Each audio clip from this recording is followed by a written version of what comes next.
Welcome back to The Explainer. Today, we are going to unravel a truly terrifying case study, one that is deeply rooted in local folklore and this very dark, unyielding concept of karmic revenge. We're digging into a chilling story from a rural village where four friends faced an unimaginable, systematic terror.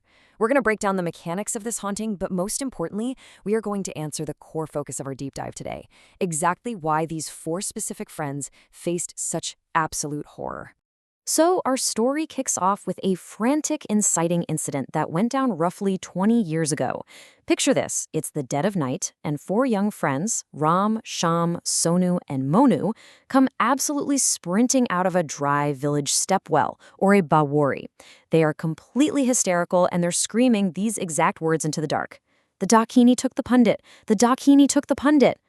Well, shortly after this chaotic scene, the village elders go to investigate the stepwell, and what do they find? The local pundit, the village priest, brutally murdered. His throat was completely slit. Now, at the time, everyone just assumed a malicious spirit had randomly claimed an innocent life. Section 1, one by one they fall. Okay, let's dive right into this methodical terror, because this is where things get truly bizarre. For years, that bloody night at the stepwell kind of just faded into village memory. But then, years later, a horrifying sequence of events unfolds. First, Monu vanishes from his house. The very next morning, his body is discovered at the bottom of that exact same stepwell. But guys, this wasn't a normal death. His body was completely drained of blood from a single wound that had been continuously reopened to stop it from clotting. And the most chilling detail?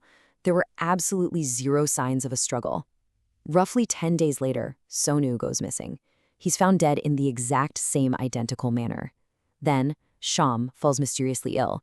He starts wandering out of his house in the middle of the night, growing weaker and weaker until he too is found dead in the stepwell, entirely drained of blood.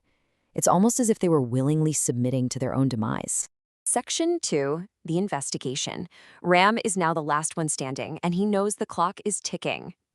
Ram is paralyzed with terror. He knows, without a shadow of a doubt, that he is next on the list. He's desperately begging his mother to save him, screaming that all his friends from that night are dead. Realizing the intense mortal danger her son is in, she seeks outside help and brings in a very specific kind of expert to investigate. They call upon an Agori. Now, if you're not familiar, an Agori is a practitioner of intense, highly unconventional tantric rituals. They are deeply feared, but also deeply respected in these regions, because they are believed to be capable of tracking, communicating with, and actually confronting the darkest paranormal forces. Basically, if anyone could break this cycle of death, it was him.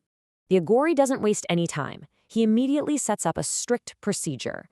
First, he has Ram's mother closely observe her son. And sure enough, Ram's behavior becomes wildly erratic. He actually starts coughing up blood and sleepwalking, exactly like his friend Sham did before he died. Seeing this, the Agori binds an enchanted amulet, called a tabiz, to Ram's wrist, to act as a sort of spiritual tether. Finally, the next time Ram starts sleepwalking, they use that tether.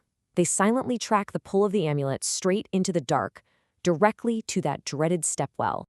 Section 3. The Banyan Tree Ritual. This brings us right to the edge of the final sacrifice. Following the tracked amulet, the Agori is watching from the shadows as Ram walks up to a dry, dead banyan tree right in the center of the stepwell. There's a fire burning in front of it.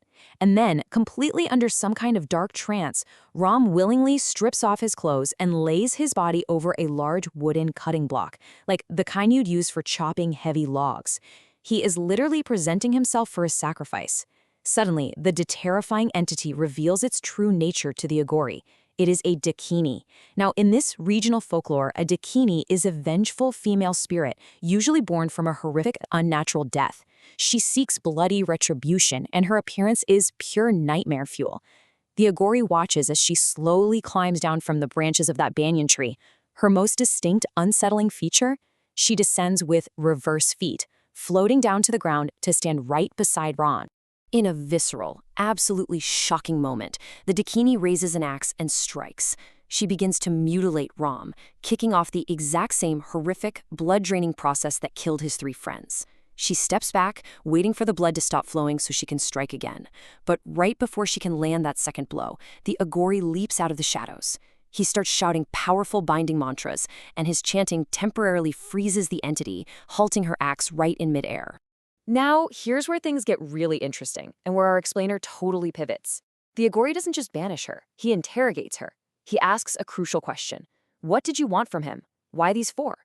With that single question, this is no longer just a terrifying ghost story. It morphs into a dark, twisted murder mystery.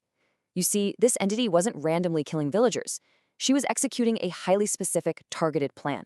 Section 4. The Horrific Truth.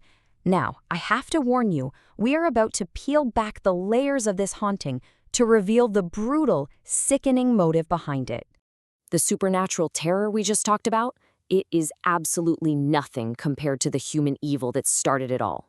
For 20 long years, the public lie was that these four boys were just innocent victims who accidentally stumbled upon an evil spirit that happened to kill the priest. But trapped under the Agori's binding spell, the Dakini reveals the dark truth.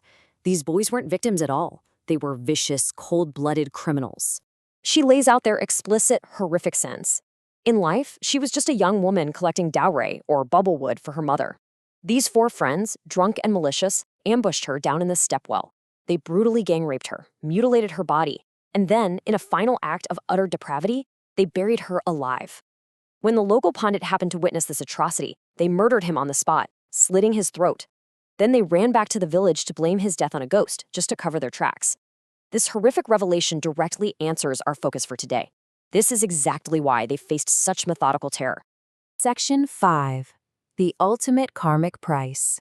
It's all about cosmic justice. These guys genuinely thought they had successfully buried their secret and gotten away with murder. But the Dakini's thirst for vengeance was absolute, and within the strict parameters of this folklore, it was cosmically justified. In a grim finale, the Dakini actually breaks through the Agori's intervention. She looks right at him and states that he is too late. He only arrived for the fourth and final sacrifice. Realizing the immense, undeniable weight of the boy's sins, the Agori's binding magic just weakens. The universe demanded payment. The Dakini ignores him, raises her axe, and severs Ram's head. The four perpetrators paid with their lives in the exact same place they committed their crimes. The revenge is complete.